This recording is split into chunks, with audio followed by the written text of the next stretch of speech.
So if you're a marketer, let me ask, how confident are you that your content actually connects in every market? If you're guessing, it might be time to check out Phrase. Phrase is the industry-leading AI localization platform that helps you deliver content in multiple languages without losing your tone, your message, or your mind. It automates the manual work, slashes review time, and gives you real data on what's working where. Brands like Uber and Zendesk trust Phrase to scale their content across the globe and get it right every time. If you're serious about reaching more people and driving better results internationally, head over to phrase.com/MPN and take a look. That's phrase.com/MPN. Are you tired of juggling multiple software tools to manage your agency? Say hello to Deltek Workbook, the ultimate solution for marketing and communication agencies. With Workbook, you can streamline your projects, resources, and finances all in one place. Imagine real-time dashboards and reports giving you full visibility into your projects, people, and financials. Plan your team's capacity weeks in advance to avoid bottlenecks while staying on budget to maximize project margins. Plus, Workbook works perfectly for both agencies and in-house marketing teams looking to boost efficiency and profitability. And here's the best part. At PCI, we're a certified Deltek partner and reseller offering expert implementation, integrations, and ongoing support to ensure your success. Want to see how Deltek Workbook can transform your operations? For a free consultation, visit pci.us/podcast today. That's pci.us/podcast.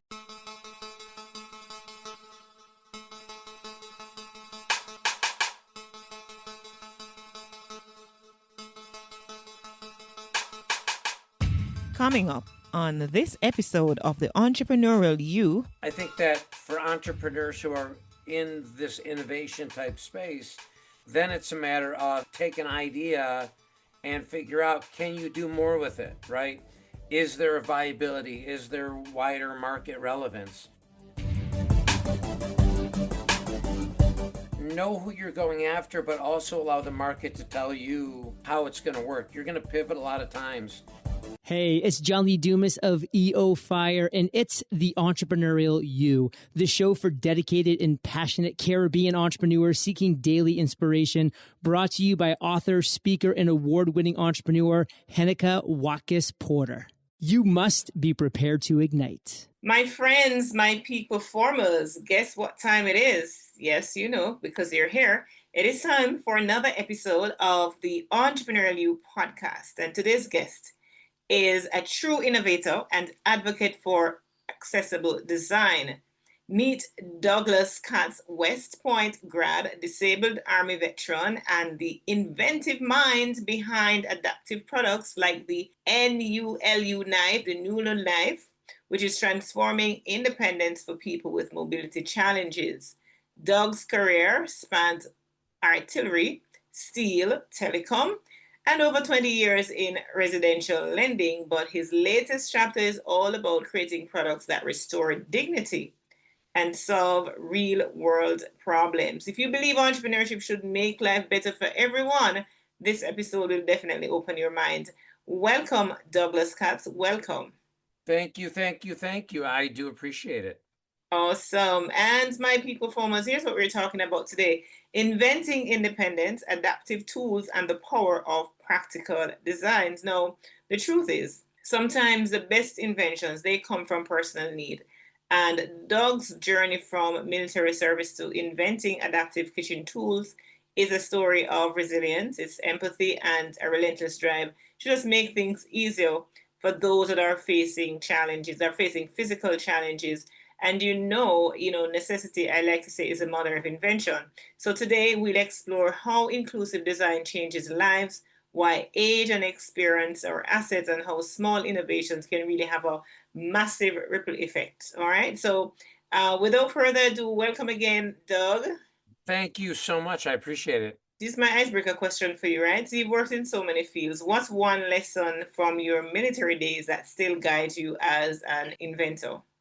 You know, it's hard to pick one lesson, right? It's sort of an ethos that you come out of, but really that, and I'm stealing the words, but that your success is in the agency of others, that the minute you realize that it's not a team effort is where you're usually going to fail. I mean, there's times where it is you against a challenge or something like that, but generally success in business and outside of it have, for me, really been about the people who have supported me and been in the trenches with me. Mm-hmm. All right. So you talk about trenches. Let's hear the trenches. Let's hear a little bit about that. Well, you know what? I was very fortunate. I never had to fight during my time in the Army. I did get deployed during, a time when tensions were high, but I was lucky. I never had to fight. But the training and everything is very, very realistic. And so my experiences were very much put under stress, too many things to do. And if you try and do it all yourself, you'll fail.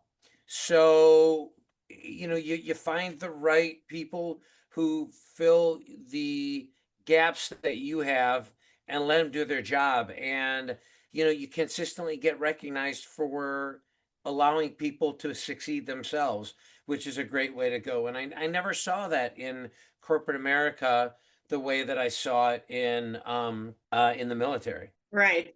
And at what point did you enter the military? Well, I went to West Point in 1989 after graduating high school. I graduated in 1993, and then I served 5 years after that, getting out in 1998. Mhm. So the disability, did it come during the army or before? Oh, well, to be eligible to get disability rating, it does have to occur as a service connected injury.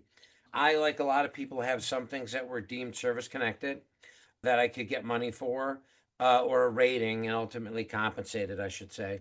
But then there are other ones that you don't, right? There's the wear and tear type things that don't manifest until you're older, and therefore you don't have a direct line of, hey, this event happened, so this is why, my shoulder's messed up. It generally is the mileage as much of the time.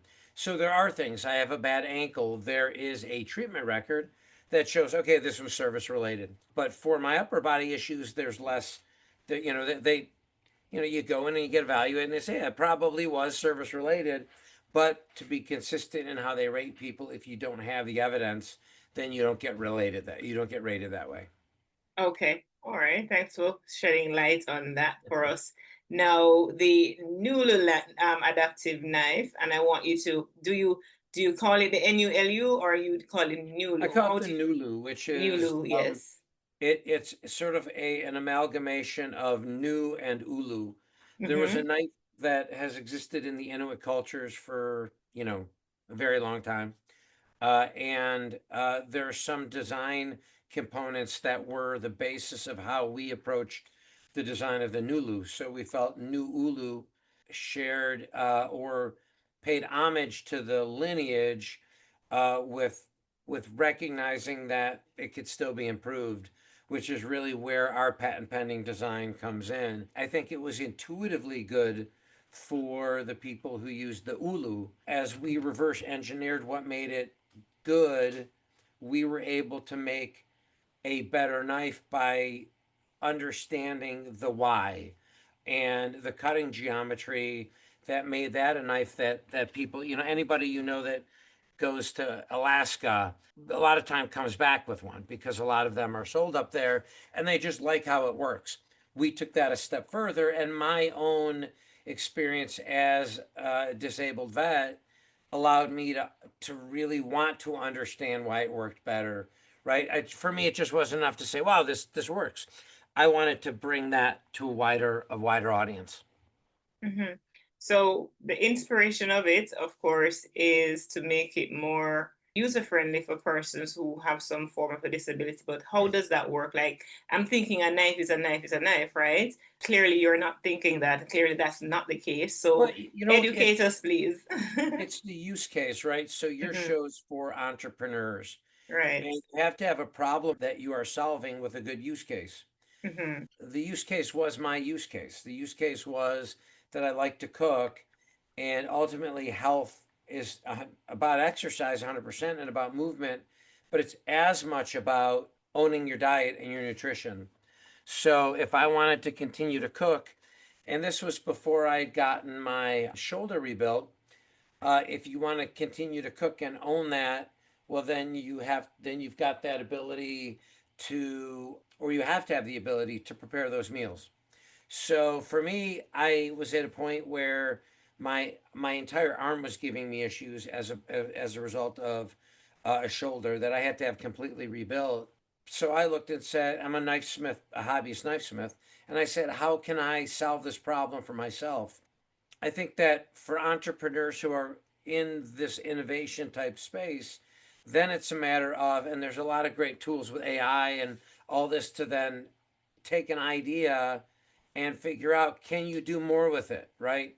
Is there a viability? Is there wider market relevance? And through using great partners and great resources out there for aspiring entrepreneurs, I was able to take it to its logical point where we are now. We got our first 900 knives delivered yesterday. So we are truly in business to be able to sell, which is really exciting. Amazing. And where are you selling to? Well, we're selling direct to consumer. Our website is up as of now. The e-commerce part, I think, is going to be turned on in the next day or so. We wanted to run a couple of test transactions through there, but we're selling directly to consumers. We are also selling through affiliates, because the best people to sell this are the ones who can evangelize for it because they understand the use case themselves. Mhm. Working in the disabled community, as well as the aging in place, and a lot of the communities that really understand the use. Yes. For those that are listening and they want to, in their mind's eye, be able to visualize what this knife looks like, feels like, the characteristics of Right, it. right. Go The ahead. best way to think of it would be if you took a chef's knife and you were really, really strong and you could bend it into a horseshoe so that the blade was contiguous from tip to handle. And we've removed the tip on ours because of Mm. safety issues.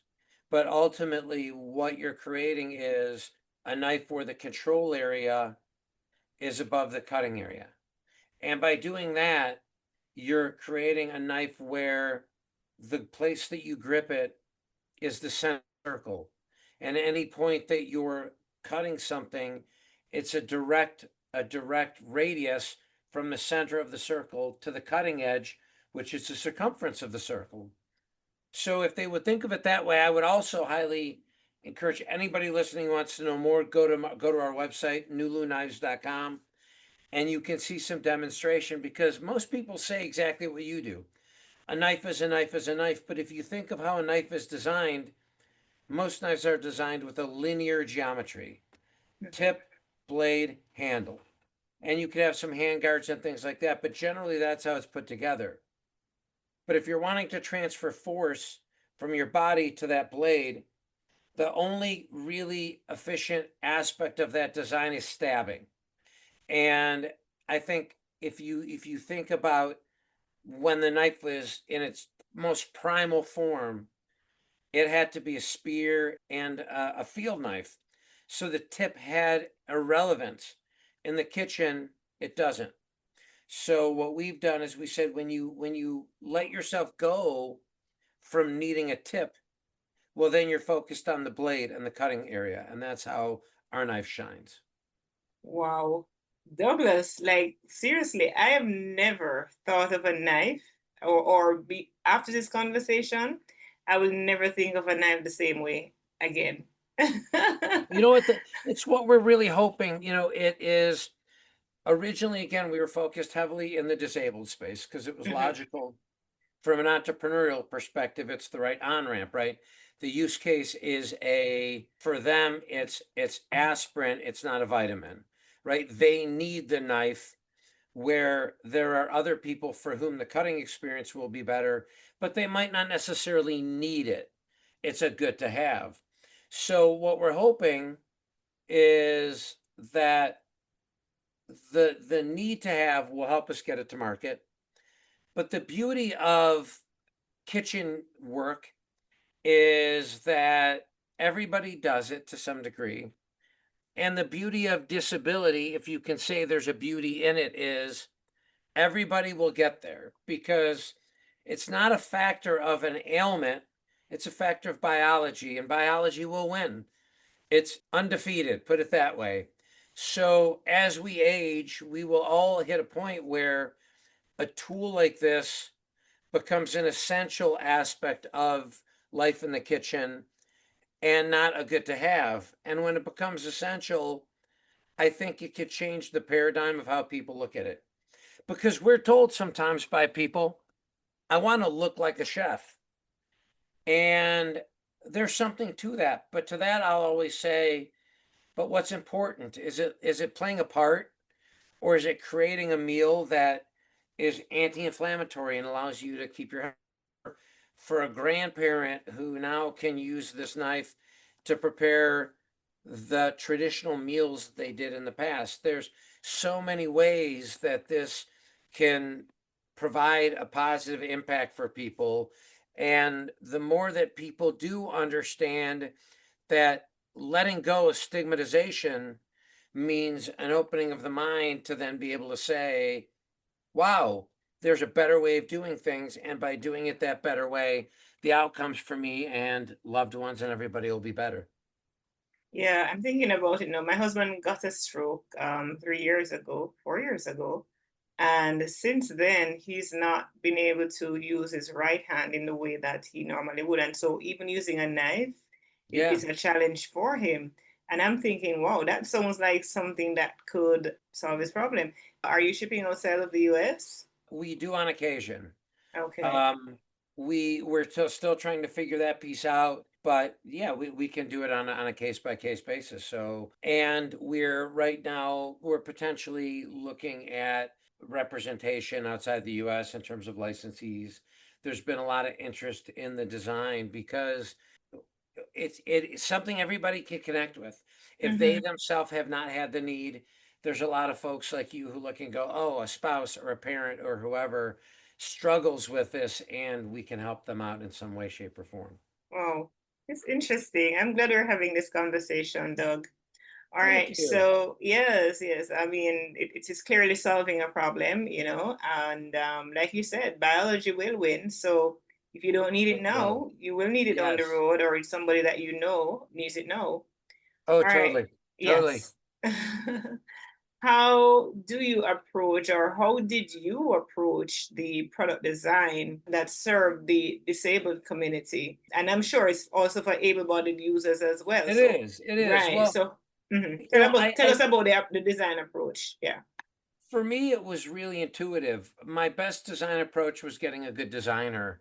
Hmm. And I think it's knowing limitations and knowing what your superpower is and understanding that to build the Avengers, you need people with other superpowers. So for me, it's the ideation, it's the creativity. I brought on an amazing design partner who I've known for many years who understood it and could turn it into reality. So a big part of our design journey has been just because it's adaptive doesn't mean it has to be ugly. And I hate it to say it that way, but a lot of those type of products they're not aesthetically pleasing. Hmm. And as a result, there's not the adoption curve that you might see. So where we really did come out of the gate saying, boy, we're going to be adaptive. We're going to really focus on the disabled community. There's the use case there, and we are making good momentum. We're seeing a lot of interest with other able-bodied folks who go, I get it. We should have intuitively thought that way because outdoors guys, right? Outdoorsy people, a lot of them tend to be blade enthusiasts. Hmm. So many of them know what an ulu is. And they're like, oh, I totally get it. So, like many entrepreneurs, and I know that your show is targeted toward that, is you know who you're going after, but also allow the market to tell you how it's going to work. You're going to pivot a lot of times. We want to stay true to the disabled community because many in that community have been awesome for us. But if there's a community of able-bodied folks that are also very enamored with the product, and that allows us to go to market faster and even serve the disabled community better, well, great. That would be fantastic as well. So I think we're gonna let the market tell us how it works best. But again, biology wins, right? So everybody's been injured. Everybody in my, I'm 54. I don't know anybody that doesn't have a little bit of arthritis, a little bit of carpal tunnel, and all of that. So I think we're finding that there may just be more universality than we thought. Mm-hmm. Let's talk about your team. Putting that together, how did you start out? How did you get the buy-in? You What's your know, team like? I remember throughout my work career, people would always say, act like an owner. And it always strikes me funny. And as part of a startup now, I see that, I see where that would be coming from, but I also see you cannot ask people to act like an owner and not be an owner. They're going to give Mm-hmm. you the finger, and rightly so. So what I have done is when I find the right people, I'm generous. I'm building a team. I'm not building a company for me. So by doing that, I have a design guy. I've got a marketing team. I've got an IP attorney who's part of my team. I have a COO who's part of my team. And I recently stepped out of the CEO spot because I'm working on another project, and I'm still running all the business development piece of it. But we found a CEO from the knife industry who believes in the product, who's just the better guy to do it. So I think that when you understand that, and it's a great question because it actually went full circle to the first question you asked me, is what lesson did I learn in the military? Is I'm only renting that position as a lieutenant, as a captain. I'm there for some period of time, empowered by the enterprise, whether it was the military or now the company that I'm part of. And what really changed things for me is when I let go and said, I'm going to feel ego hurt sometimes when a decision doesn't go my way. But I picked this team because all those people are really, really good. And when I let them do what they should do, we're where we are now. I mean, I could have had a higher percentage of and more control over a company that would still not be ready to go to market, have a great manufacturer, know how to navigate some of the crazy things that have happened in the supply chain, have the relationships to get a distribution network. There's things that are of value, and either I have to decide to learn them, which at 54 I don't want to do, or I need to be able to build a great team, get them as passionate about what I'm creating, compensate them in a way that reiterates to them their value and gets us to the point of success. And that would be my best advice. And for the younger entrepreneurs, find some old folks like me. Find people who have wisdom, because they might not be as driven by equity. I mean, they're going to want some equity, but they're likely at a different point in their life. And I've built a team mostly on people my age who really are about legacy and building something and all of that, which is really, really fun and unique. Wow, wow. You answered a lot of questions for me in Thank that you. time, and I'm really, really grateful. I know, and even part of the last question that I want to ask you is your vision for the future of adaptive tools and accessible design.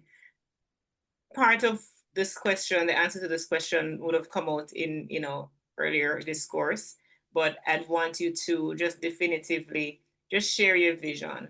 I love that question because as I've talked about biology winning, we created a model as part of our process called the ability curve.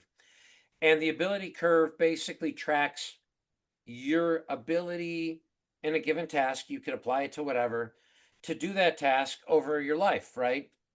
And the reality is, when we're younger, all of us have less strength, coordination, dexterity, all of those things. So functionally, children are functionally disabled for many tasks. So are elderly. And in between, we all kind of walk a different path. But the reality is, if we can get our kids becoming independent sooner and we can keep our elderly being independent longer, and we can help out people who are more disabled than ourselves throughout that process, it's an unequivocal good. And if we can design in a way that appeals to everybody along that journey, it no longer becomes adaptive design. It becomes design. Because if you're designing a knife, it should be designed, unless it's specifically aesthetic, right? You may be buying a chef's knife that you want out of the most beautiful steel and a certain handle and all that kind of stuff, and you're buying it for a certain use case for yourself. But for pure functionality to accomplish a task, good design is good design. Better cutting is better cutting. The use case is very, very intuitive to the people that need it, but it's better for everybody. So I hope that other people decide to walk the path we are, to create better products for everybody that have an adaptive component. Because the other thing is the disabled community gets left out a lot. And if, for example, the Nulu became a very, very highly accepted knife and everybody buys it, we can continue to do our R&D, because we started developing this for the disabled community. We can keep our R&D pure to that and keep developing products or improvements to the Nulu even that continue to help that community. Awesome stuff. Good stuff, Doug. We are going you. to go into the community connection segment, and then we're going to come back and wrap with your final Okey-doke. thoughts around inventing independence, adaptive tools, and the power of practical design. It's community connection. LeaderCast Kingston is making its grand return this October. Yes, yes, yes. This is your chance to learn from top tier leaders and thinkers. And of course, in November, come aboard the Leadership Cruise on Liberty of the Seas, where innovation meets relaxation and collaboration. Now, did you know the ship's flow rider lets you surf at sea, and there's even a cupcake shop for your sweet tooth? Yeah. Can you imagine? In addition to the personal development, there's just so much more that you're going to be partaking of, the fine dining, all of those fun stuff. So reach out at Heneka at HenekaWatkis-Porter.com or WhatsApp 876-849-2571 to learn more or to share your feedback on today's show. Definitely, I love hearing your story. So that's Community Connection, connecting beyond the podcast. I'm speaking with Douglas Katz, and he's been sharing his inspirational stories journey of creating the Nulu knife, which is really catering for persons who are disabled. And not only is it, beneficial to persons with disabilities, but also persons who are what we call able-bodied and so on. So I just want now to hear Doug's final thoughts on inventing independence, adaptive tools, and the power of practical design. Take it away, Doug. Well, you know what? I would say it's sort of invention in general. I would say, like, we're at an interesting time in technology where technology meets entrepreneurship. And what I would say is people should be inventing more. We can solve a lot of problems, and the barriers that existed before to come out with common sense things are dropping to democratize the ability to do it. So whether it's designing for disabled or designing a better anything, the innovation starts with the people who know the problem.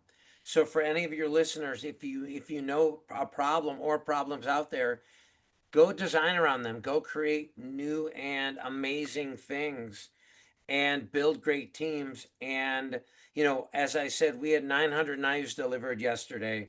A pallet came at my house, and that was the rest of the 1,000 that we, in our first order, 100 fill our Kickstarter fulfillment. And it was a culmination of seeing all of the stuff that we've talked about on the show go from ideation to honest to God, molecules and everything together in something someone could hold in their hand and use it in a way I designed it.